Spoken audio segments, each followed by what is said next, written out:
종교개혁의 대원리 두 번째 원리는요, 오직 예수입니다.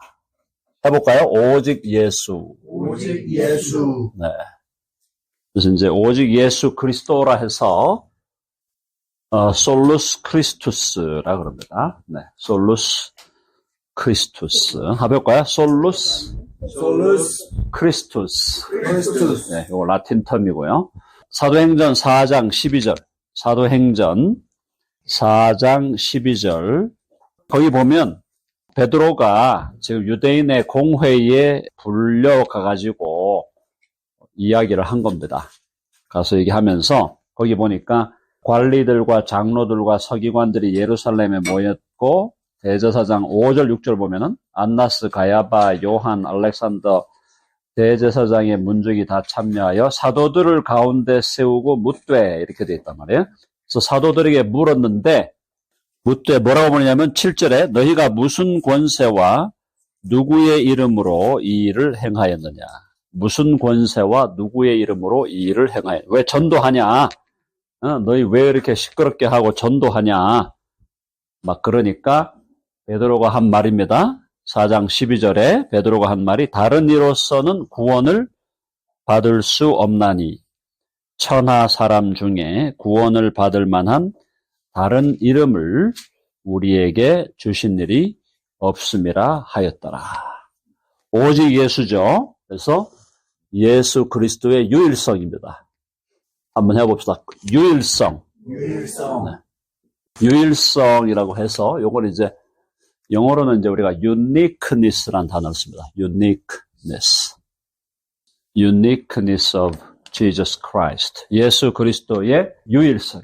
자, 그래서 그죠? 예수님만이 우리를 구원하는 구원자라는 거죠. 구원자라는 뜻인데, 그럼 예수님만이 그러면 예수 그리스도의 유일성은 어떤 차원에서 우리가 일단 이해를 해야 되냐? 첫째, 예수 그리스도의 유일성은 어떤 의미에서 유일하냐? 예수님만이 하나님의 아들입니다. 하나님의 영원한 아들. 예수님이 하나님의 영원한 아들이라고 할 때 이것은 이제 우리가 삼위일체적인 관계죠. 아버지와 아들과 성령. 그렇죠? 예수님이 하나님의 영원한 아들이라고 할 때 이 영원한 아들이신 예수님이 우리가 보통 영어로 표현할 때 God the Son 그럽니다. God the Son. 예수님은 본성이 하나님이에요. 본성이. 그죠? 본성상으로 하나님이시다. 자, 이걸 아주 제가 조금 야하게 좀 표현했을 때 이게 뭐 제가 한 건 아니지만은 C.S. 루이스라는 영국의 기독교 작가가 뭐라 그랬냐면은 고양이가 아이를 낳으면은 고양이가 나오고 개가 아이를 낳으면은 개가 나오죠. 그래서 하나님 아버지가 아들을 낳으셨다. 낳으신 아들이에요. 자, 근데 여기서 중요한 거는 하나님 아버지가 아들을 낳으신 요 낳으심은요, 요 낳으심의 사건이 영원한 겁니다. 와, 이제 어려운 얘기인데요. 이게 영원한 사건이에요. 그러니까 무슨 말인가 하면은 하나님의 아들이 없었는데, 원래는 존재 안 했는데, 하나님의 아들이 원래 존재를 안 했는데 어떤 시점에서 아버지가 아들을 낳아갖고 아들이 생겼다는 게 아닙니다. 아시겠죠? 우리 인간으로 볼 때는 우리가 결혼을 해서, 그죠? 아기를 낳으면은 아기가 없다가 있는 거잖아요. 근데 그걸 얘기하는 게 아니다, 이 말이에요. 여기서 얘기하는 거는 하나님 아버지가 아들을 낳으셨다고 할 때 이 낳으심의 행위, 이 낳으신다는 행위, 요게 이제 우리가 generate라고 하는데요. 요 낳으심의 행위가 이터널하다. 그러니까 추상적인 사고를 하셔야 돼요. 이게 이제 그래서 좀 어려운 겁니다. 자, eternal generation. 무슨 말인가 하면은 시작도 끝도 없이 하나님 아버지가 하나님의 아들을 영원히 낳으시는 사건 속에 있는 거예요. 인간 세계나 동물 세계에서는 자식을 놓거나 새끼를 놓는 거는 시간적 사건이에요. 그죠? 시간 세계 속에서 일어나기 때문에 그 이전이 있고 이후가 있다 이 말이에요. 이해되셨죠? 네. 근데 하나님 아버지가 아들을 낳으시는 것은 하나님 아들이 없었다가 어떤 시점에서 아들을 놓은 게 아니라 영원히 아버지와 아들과 성령은 영원토록 함께 하시는데, 영원토록 함께 하시는 그 관계가 아버지와 아들의 관계는 아버지는 낳으시고, 자, 해봅시다. 아버지는 낳으시고, 아버지는 낳으시고 아들은 낳으심을 받는 거예요. 영원한 관계 속에서 아버지는 아들을 영원히 낳고 계신 거예요, 사실. 우리 시간적인 표현이 안 되지만은, 시간적 표현으로 다 표현할 수 없지만은, 어쨌든 아버지는 아들을 낳으시고, 아들은 아버지로 인하여 낳으심을 받는 그 관계 속에 영원히 계신다. 영원히 계신다라는 것이고, 시작이 없다. 시작도 없고 끝도 없이 아버지와 아들의 관계는 낳으시고 낳으심을 받는 관계다. 이게 eternal generation이라고 불러요. eternal generation. 이런 분이 누구밖에 없습니까? 예수 그리스도밖에 없다. 우리도 하나님의 자녀인데 우리는 어떤 자녀예요? 그러니까 예수님의 sonship, 대문자 예수님의 대문자 sonship이 있고 또 우리의 sonship이 있어요. 우리는 소문자. 우리의 sonship은 뭐가 다르냐?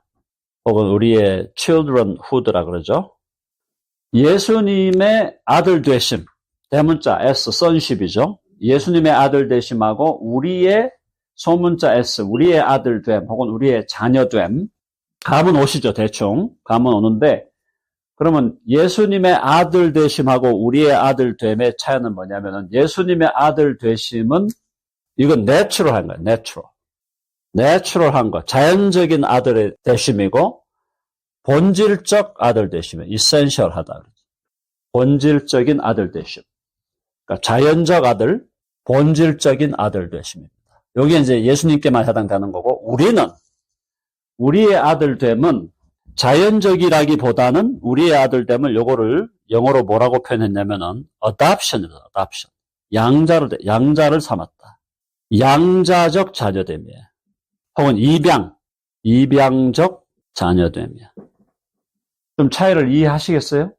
그러니까 쉽게 조금 더 설명을 드리면 오늘날의 세상에도 그런 세상이 좀 있죠. 오늘날에도 좀 그런 바람직하지는 않다고 저는 생각합니다만은 오늘날에도 내가 키웠던 펫이 있어요. 고양이가 있고 도그가 있어. 도그나 고양이가 있는데 얘를 내 아들로 어답트를 하는 거야. 요즘 이제 그런 게 지금 진행되고 있죠. 그래서 이 도그가 내 자식이야. 내 자식이라서 내 재산을 도그한테 물려줘요. 캣한테 물려줘. 그런 일이 지금 인간 세계에도 지금 그게 벌어진단 말이에요. 그건 저는 개인적으로는 찬성하지 않습니다. 근데 지금 그런 느낌이에요. 그러니까 하나님께서 우리를 자녀로 삼으시는 것은 하나님과 우리가 the same kind입니까? different kind입니까? 종이 다르죠. 종이. 이해되세요? 종이 하나님의 종하고 우리의 종은 다른데 하나님이 다른 종에 속한 우리를 당신의 종으로 올리는 거예요. 오 마이 갓. 예수님이 하나님의 아들 되시면 동종 간의 관계예요. 종류가 kind가 같아요. 그러니까 내추럴한 거죠. 본질적이죠. 아들 되심이. 이거는 동종이 아니야. 우리는 하나님과 우리가 the same kind가 아니에요. different kind인데 우리를 하나님의 자녀라는 이 자리로 올려주시는 거예요. 그래서 그걸 이제 성경에서 표현을 입양했다, 양자 삼았다 이렇게 표현을 하는 거죠. 종류가 달랐기 때문에. 이해되셨죠? 자, 이런 표현이 있고 제가 지금 여러분들에게 말씀을 드리려고 하는 것은 핵심은 예수님의 유일성은 이런 하나님의 영원한 아들 되심, 영원한 아들이시라는 이 사실에서 굉장히 중요한 예수님의 본질적 유일성이 있다. 누구와도 비교할 수 없는 거예요. 누구와도 비교가 안 되는 거예요. 이해되시죠? 비교할 수 없는 유일성이에요. 비교할 수 없는 유일성.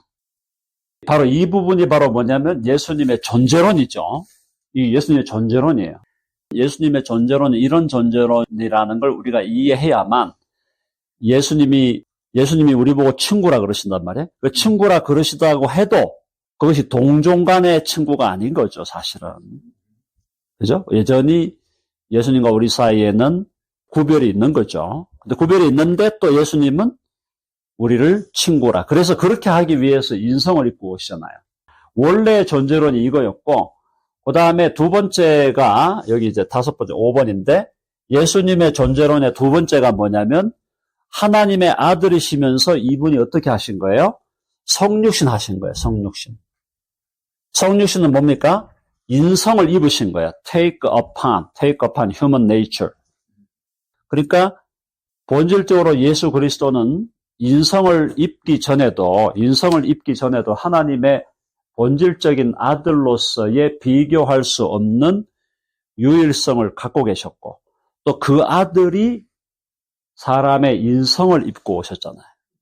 이걸 이제 성경에서는 사람이 되어 오셨다, 이렇게 하는데, The Son of God became a man, 이렇게 표현하는데, 그걸 달리 표현하면은, He took upon human nature. 인성을 입으신 거예요. 그것 자체가 누가 그런 존재가 있습니까? 그러니까 하나님의 아들이시라는 것도 독특하고 유일한데, 그분이 사람의 인성을 취하여 신성과 인성이 연합되잖아요. 한 인격 속에. 예수 그리스도의 한 인격 속에 신성과 인성이 연합되는 거예요. 그런 존재가 누가 있습니까? 없죠? 네, 예수님밖에 없어요. 그래서 신성과 인성의 연합이에요. 신성과 인성의 연합으로서의 유일성. 이런 존재는 예수 그리스도밖에 없다, 이 말이에요.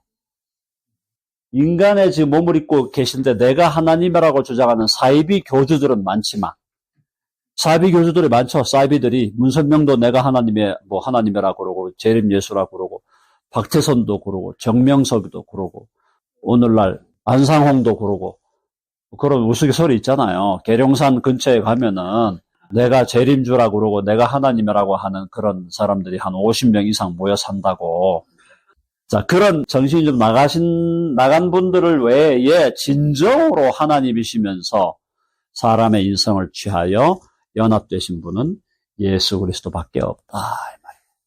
요거 이해되셨죠? 자, 그 다음에 또 어떤 의미에서 예수님은 유일하신가? 6번에서 예수님은 동정녀 마리아에게서 나시고, 동정녀 탄생이에요.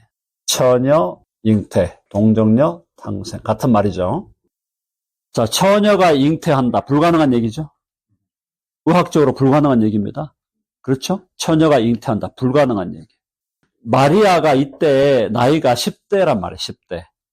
그러니까 굉장히 어린 나이예요. 마리아가 어린 나이에 잉태를 해서 컨셉션을 해가지고 이제 아기를 낳는데, 동정녀 탄생, 처녀 잉태, 처녀 탄생인데요. 이 상황이 남녀의 관계가 없이 아기가 임신이 되고 탄생한 경우, 이건 없는 겁니다. medically impossible, biologically impossible 한 거예요. 그러니까 이것도 유일한 거죠. 이런 인간이 있었습니까? 이게 유일성이에요. 탄생의 유일성, 잉태의 유일성, 탄생의 유일성. 예수님이 마리아에게서 잉태하여 태어나시는 것 자체가 독특하고 유일한 거예요. 그죠? 그러니까 우리가 지금 사도신경, 그 외아들 우리 주 예수 그리스도를 믿사오니 그는 성령으로 잉태하사 동정녀 마리아에게 나시고. 자, 그 다음에 사도신경에서는 예수님의 삶에 대해서 얘기를 안 했어요. 그게 이제 사도신경의 약점인데, 굳이 약점을 들으려고 하면은, 자, 그러면 동정녀로 탄생하시고 본디오 빌라도 치하에서 고난을 받기 전에 예수님의 삶의 유일성, 이게 탄생의 유일성이고 삶의 유일성이에요. 자, 예수님의 삶의 유일성은 핵심은 뭘까요? 핵심은 뭐냐? 죄 없는 삶입니다. 해봅시다. 죄 없는 삶. 죄 없는 삶. 죄가 없는 삶이었고, 이걸 다른 말로 바꾸면 완전한 순종의 삶이에요. 완전한 순종. 하나님의 뜻에, 아버지의 뜻에 완전히 순종하시는데, 이 sinless life 혹은 이 완전한 순종의 life는 다시 다른 말로 표현하면은 하나님에 대한 사랑, 또 이웃에 대한 사랑이었죠. 예수님은 오셔서 하나님을 향한 사랑, 하나님에 대한 사랑도 완전한 사랑으로 사셨고, 이웃에 대한 사랑도 완전하게 사셨다. 죄 없이 완전한 순종의 삶, 또 완전한 사랑의 삶을 산 사람과 존재는 이 땅에 없다라는 거예요.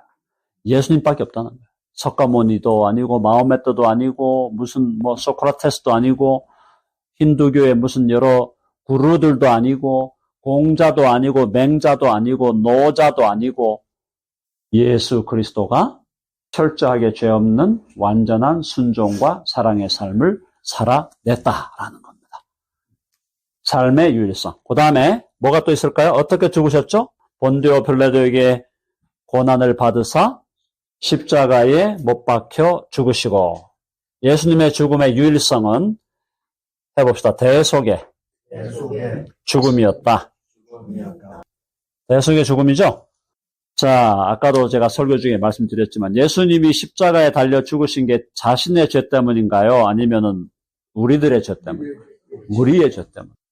대신 속하기 위하여, 우리 죄를 속하기 위하여, 우리 죄의 값을 지불하시기 위하여 예수님이 십자가에 죽으신 거예요.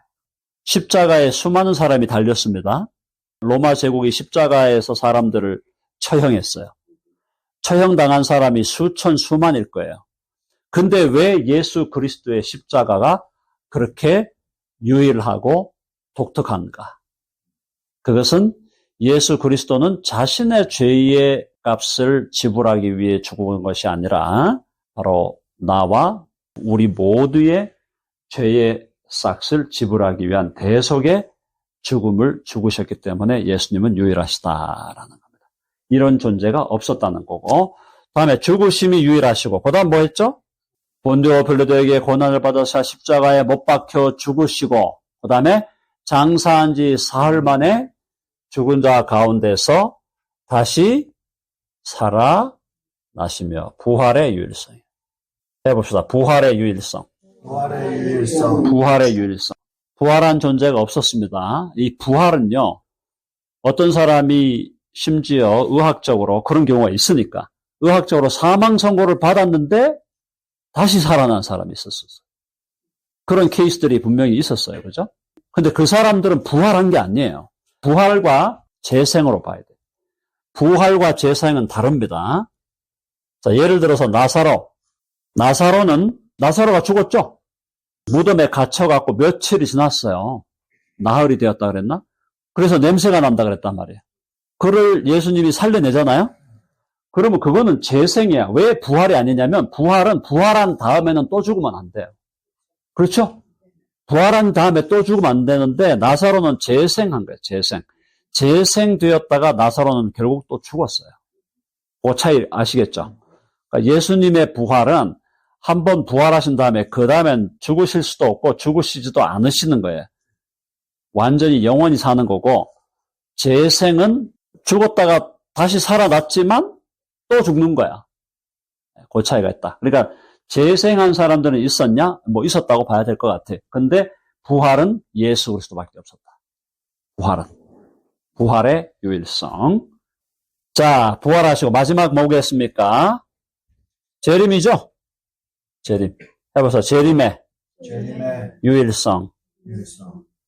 다시 부활하셔서 장차 주님은 영광 중에 재림하실 것이다. 재림의 유일성.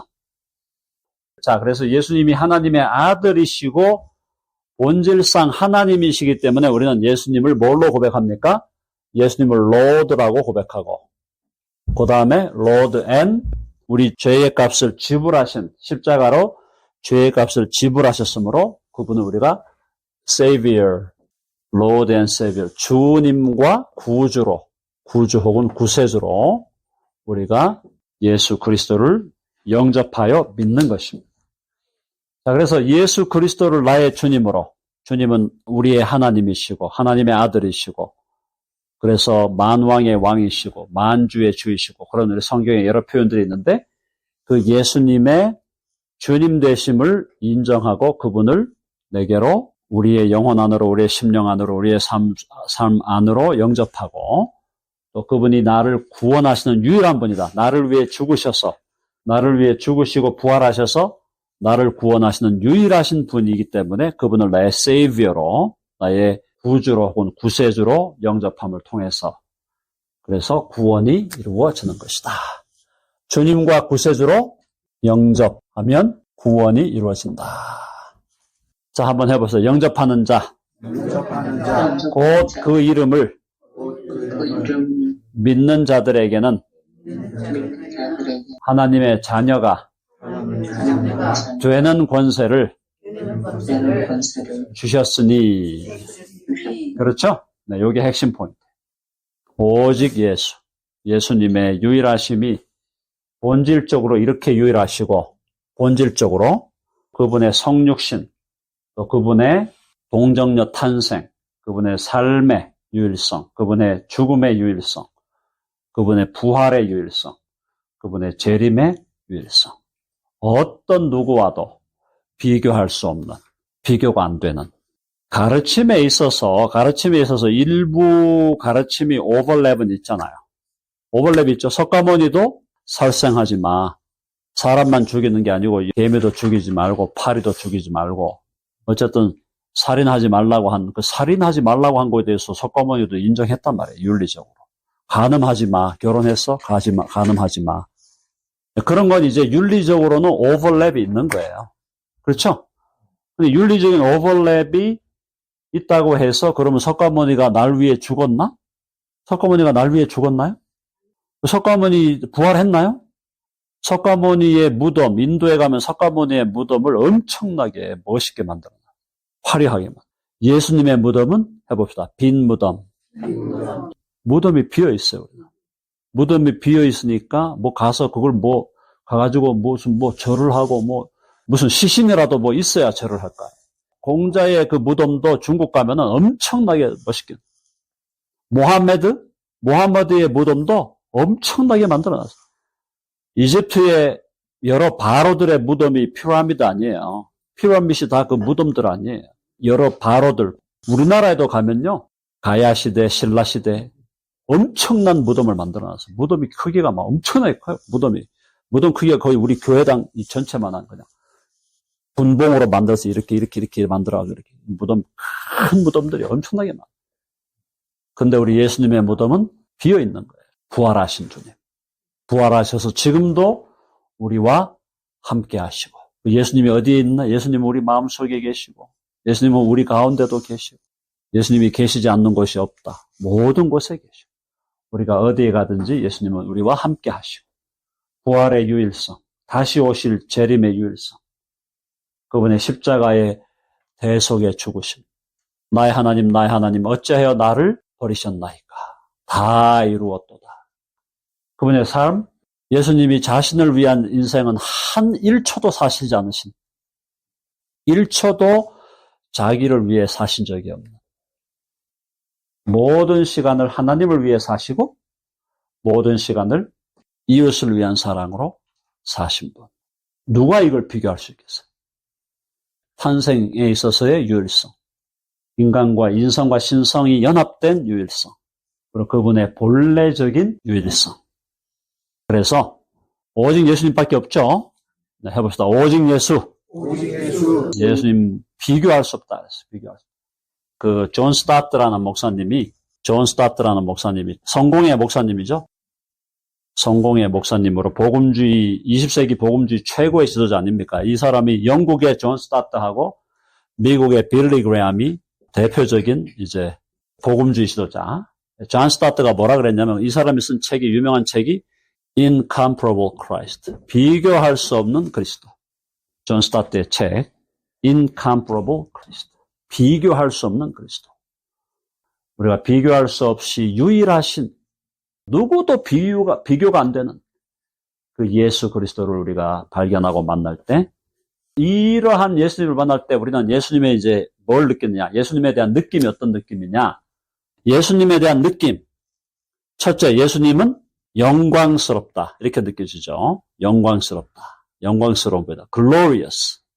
두 번째, 예수님은 아름답다. 아름다우신 beautiful한 분이다. 셋째, 예수님은 향기 나는 분이야. 향기 나는 분. sweet한 분이야. 달콤한 분이야. aroma가 있는 분이죠. aromatic. 그리고 sweet한 분이고, aroma가 있는 분이고, beautiful한 분이고, 그분은 glorious한 분이고, 다음에 네 번째는 그분은 믿을 만한 분이에요. 믿을 만한, trustworthy. 이렇게 우리 느낌이 오는 거예요, 느낌이. 예수님에 대한 느낌. 또 하나 더 넣으면은, 하나만 더 넣을게요. 더 말할 수 있지만, 예수님에 대해서 우리가 friendly한 분이에요. friendly 혹은 intimate.